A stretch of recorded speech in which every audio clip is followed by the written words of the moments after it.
TV নিউজে স্বাগত। আপনাদের সঙ্গে রয়েছি আমি প্রিয়াঙ্কা বণিক। শুনছিলেন শিরোনাম, এবার যাচ্ছি পুরো সংবাদে। শারীরিক অবস্থা ঠিক থাকলে আজ মধ্যরাত বা সকালে লন্ডনের উদ্দেশ্যে রওনা দেবেন বেগম খালেদা জিয়া। কাতারের দেয়া এয়ার অ্যাম্বুলেন্সে করে ঢাকা ছাড়বেন তিনি। বৃহস্পতিবার দুপুরে এভারকেয়ার হাসপাতালের মূল ফটকের সামনে বেগম খালেদা জিয়ার সবশেষ অবস্থা ও চিকিৎসা নিয়ে আয়োজিত সংবাদ সম্মেলনে একথা জানান তার ব্যক্তিগত চিকিৎসক ডাক্তার AZM জাহিদ হোসেন। তিনি বলেন, লন্ডনে নির্ধারিত হাসপাতালে খালেদা জিয়া চিকিৎসা চলবে। যাত্রাপথে প্রতিকূলতার মাঝেও চিকিৎসা দেওয়ার ব্যবস্থা নেওয়া হয়েছে। আরো জানাচ্ছেন আহসান হাবিব। দুপুরে রাজধানীর এভারকেয়ার হাসপাতালের সামনে খালেদা জিয়ার স্বাস্থ্যের সবশেষ তথ্য নিয়ে সাংবাদিকদের ব্রিফিং করেন ডাক্তার জাহিদ হোসেন। বাংলাদেশ জাতীয়তাবাদী দলের চেয়ারপারসন, 3 বারের সাবেক প্রধানমন্ত্রী। তিনি জানান, উপদেষ্টারা সার্বিকভাবে খোঁজ রাখছেন, সহযোগিতাও করছেন। দেশবাসীর দোয়ায় এই যাত্রাতেও তিনি সুস্থ হয়ে জনগণের মাঝে ফিরে আসবেন। অনেক সরকার এবং রাষ্ট্রপ্রধান এই চিকিৎসার ব্যাপারে তাদের সহযোগিতার হাত বাড়িয়ে দিয়েছেন।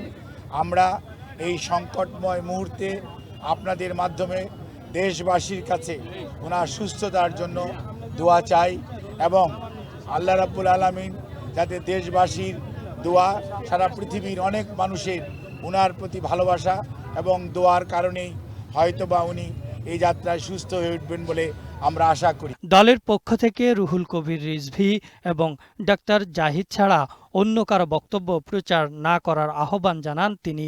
দীর্ঘ 6 বৎসর যাবৎ আপনারা আমাদেরকে সহযোগিতা করেছেন। ইনশাআল্লাহ আমরা এই যাত্রাও আপনাদের ভালোবাসা, আপনাদের সহযোগিতা এবং আল্লাহ রাব্বুল আলামিনের অশেষ মেহেরবানিতে আমরা আবারও আমাদের প্রাণপ্রিয় নেত্রী, দেশনেত্রী বেগম খালেদা জিয়াকে আজকে দেশের মানুষের যে অকৃত্রিম ভালোবাসার প্রতীক, সেটি আজকে প্রমাণিত। সেই লক্ষ্যেই আমরা আপনাদের সহযোগিতা চাই। দলের নিষেধাজ্ঞা সত্ত্বেও নেতাকর্মীরা বলছেন তারা ঘরে বসে থাকতে পারছেন না, তাই ছুটে এসেছেন হাসপাতাল প্রাঙ্গণে। যদিও আশা আমাদের ঠিক হয় নাই, কিন্তু আমাদের হৃদয়ে রক্তক্ষরণ হচ্ছে।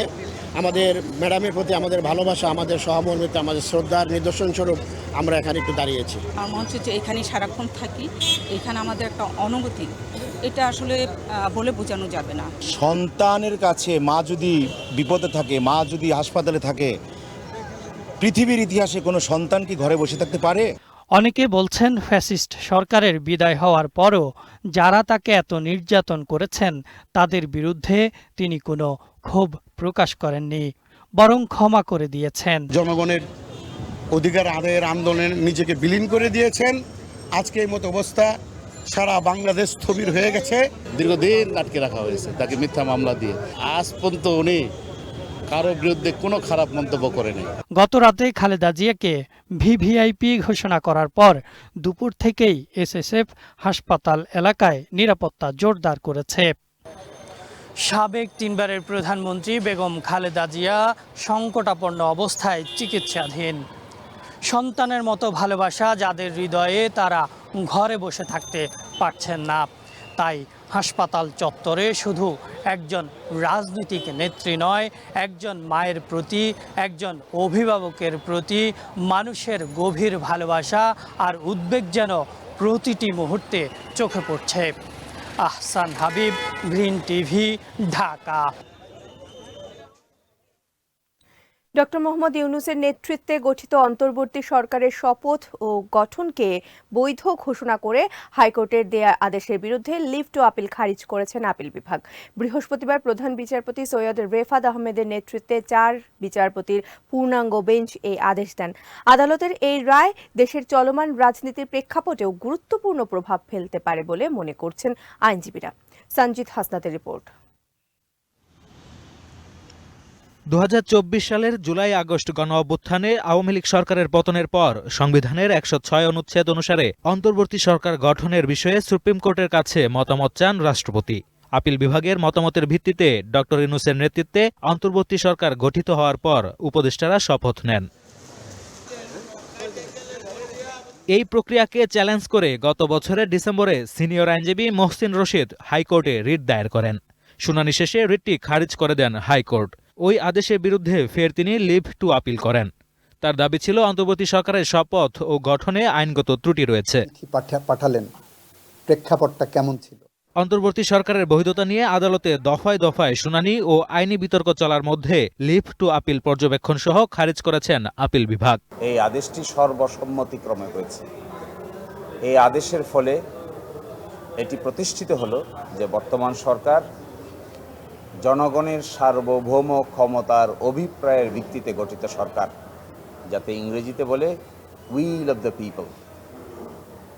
এবং এই সরকার যে কর্মকাণ্ড পরিচালনা করছে তা মূলত জনগণের সার্বভৌম ক্ষমতার বহিঃপ্রকাশ হিসেবেই কর্মকাণ্ড পরিচালনা করছে।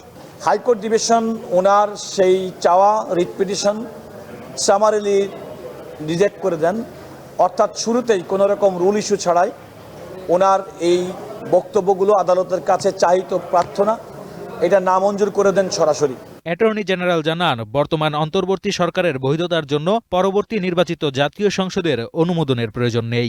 বিজয় উত্তর পরিবেশে এই দেশ কিভাবে চলবে, এদেশের আইন কিভাবে চলবে, এদেশের নির্বাচন কিভাবে চলবে সেটা নির্ধারণ করেন। সেখানে যে আমরা দেখেছি কনস্টিটিউশনের 72 কনস্টিটিউশনের 4th শিডিউলে আমরা বলেছি যে দেখেন, এখানে বলা হচ্ছে ওই যে পার্লামেন্টের সদস্যরা সংবিধান করেছিলেন তাদের ডিজলভ করে দেওয়া হলো। ওইখানে বলা হলো যে আমরা প্রথমবারের মতো পার্লামেন্ট ইলেকশন করতে যাব।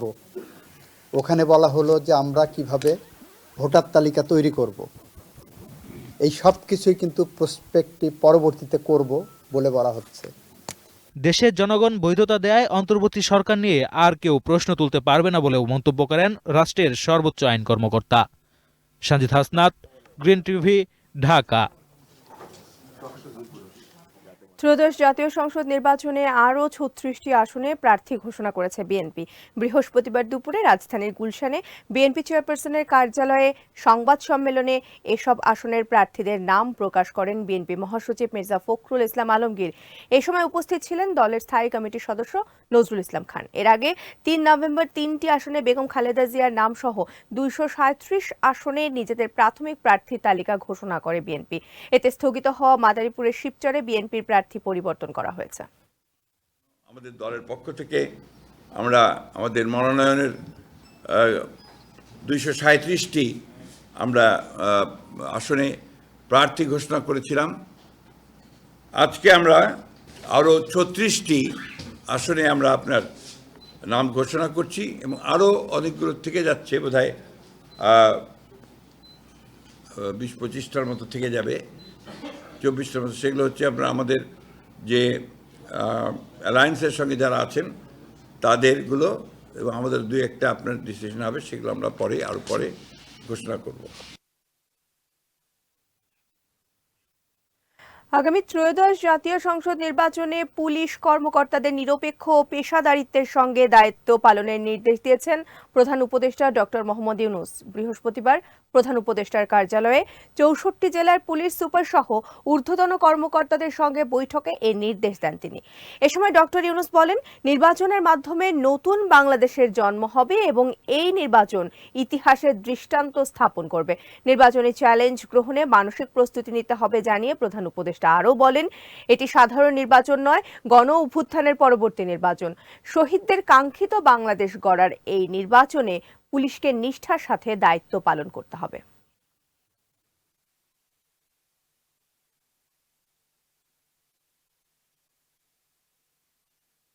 এই নির্বাচন আমাদেরকে নতুন বাংলাদেশের দরজা খুলে দেবে।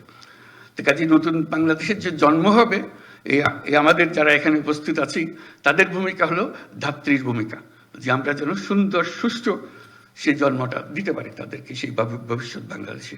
নতুন বাংলাদেশ তো নিজে নিজে আসমান থেকে আসবে না, আমাদের হাতে তার জন্ম লাভ করবে। এই জন্ম লাভের প্রথম সূত্রটা হলো, প্রথম স্থানটা হলো তোমাদের হাতে। সবাই একমত হয়ে একত্র হয়ে আমরা করব, দলমত নির্বিশেষে সবাই একমত হবে যে আমরা একটা নতুন বাংলাদেশ গড়ার জন্য আমরা আজকে তার জন্ম দেওয়ার মুহূর্তে এসেছি, সেই জন্মটা লাভ করব। চট্টগ্রাম বন্দরের নিউ মুরিং কন্টেইনার টার্মিনাল পরিচালনায় চট্টগ্রাম বন্দর কর্তৃপক্ষের বিদেশি কোম্পানির সঙ্গে চুক্তির চলমান প্রক্রিয়ার বৈধতা প্রশ্নে জারি করার রুলে দ্বিধাবিভক্ত রায় দিয়েছেন হাইকোর্ট।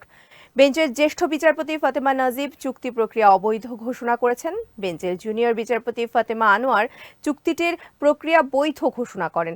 বৃহস্পতিবার বিচারপতি ফাতেমা নাজিব ও বিচারপতি ফাতেমা আনোয়ারের হাইকোর্ট বেঞ্চ পৃথকভাবে এই রায় ঘোষণা করেন। আদালতের রিটের পক্ষে শুনানি করেন ব্যারিস্টার জমির উদ্দিন সরকার, অ্যাডভোকেট আহসানুল করিম, ব্যারিস্টার মাহবুবউদ্দিন খোকন ও ব্যারিস্টার কায়সার কামাল। রাষ্ট্রপক্ষে ছিলেন অ্যাটর্নি জেনারেল মোহাম্মদ আসাদুজ্জামান এবং অতিরিক্ত অ্যাটর্নি জেনারেল অনিক আর হক। আমাদের লোকাল স্ট্যান্ডি নেই এবং প্রিম্যাচিওর, আর আমরা ন্যাশনাল সিকিউরিটির উপরে আমাদের কিছু উপস্থাপনা ছিল মহামান্য আদালতে, সেটা তিনি ডিসএগ্রি করেছেন। আর একটা virus of law which have been challenged, আমরা যা চ্যালেঞ্জ করেছিলাম সেটার প্রতি উনি ডিসএগ্রিমেন্ট। তো দাঁড়ালো এখন পিউনি জাজ ডিসেন্টিং, প্রিজাইডিং জাজ আমাদের পক্ষে। তো এখন প্রসিডিউরাল ম্যাটার হচ্ছে this matter will be referred to honourable chief justice.